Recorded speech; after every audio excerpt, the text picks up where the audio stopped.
Guys, sideline muna tayo. Hakot muna ng kahoy. Wala naman tayong service pa. Kaya ito, sideline muna tayo paghakot ng kahoy. At tayo naman guys ay all around. Kahit anong trabaho ay pwede.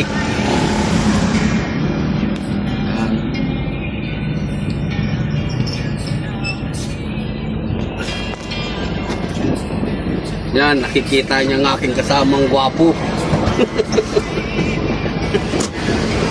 Oh.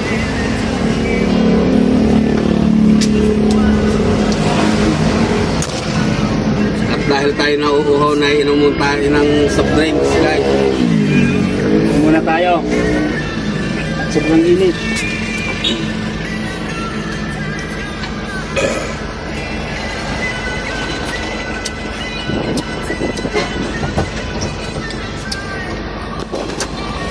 Arangkan ulit tayo guys.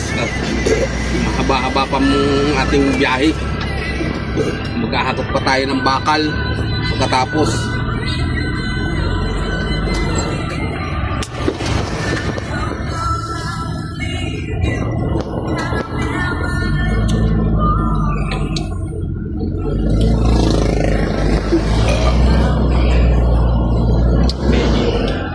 Tutuyo ko ng bakal to. Tutuyo ko ng bakal. Gagawing scaffolding. Saan? Diyan sa mataas na bayan. Nagbiyak kami ng bulaklatan sa Kalakanan. Hindi sila kilag sa pagkakit.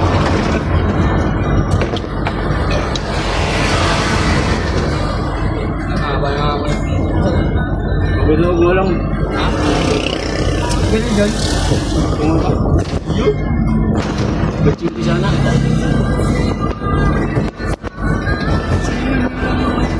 Yan, din yung ano to, yan. Yan o. Yan, Saan? yan, din 7. Oh, Oo, di sa kabila 18. mahal pala dyan, ano? Yan, Dapat pala 18. dyan lang natin dinala. Magkapatid yan eh. Magkagalit.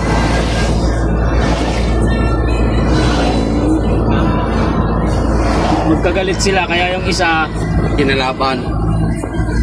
tinasa ng piso para doon sa kanyang ano, ginawan 18.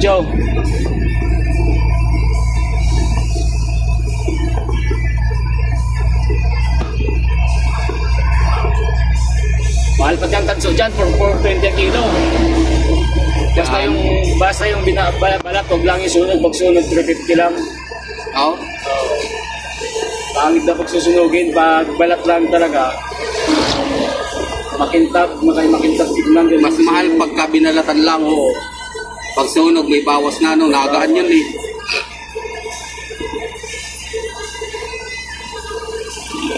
Kahit sulit, kahit mataba siya, basta sunog, ganun din.